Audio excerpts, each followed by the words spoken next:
مورو سوئی gas engineer کے خلاف مورو سمیت آس پاس کے نواحی علاقوں کے لوگوں کی جانب سے احتجاجی مظاہرہ کیا گیا۔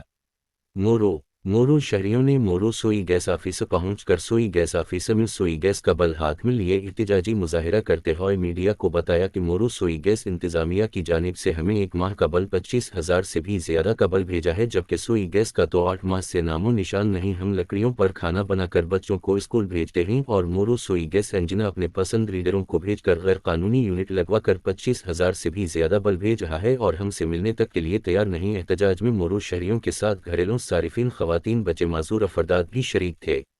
مورو کے سیاسی، سماجی، علمی، ادبی ہر مکتب سے وابستہ عوام کی سوئی گیس سمیت اعلیٰ افسران سے یہ اپیل کی جاتی ہے مورو شہر میں سوئی گیس انجینئر اور سوئی گیس عملہ کو فوری طور ہٹایا جائے اور مورو شہر میں ایسا سوئی گیس انجینئر افسران عملہ مقرر کیا جائے جو ہمیں سوئی گیس کی فراہمی کرے اور اس طرح کے غیر قانونی یونٹ لگا کر جرمانہ عائد نہ کرے۔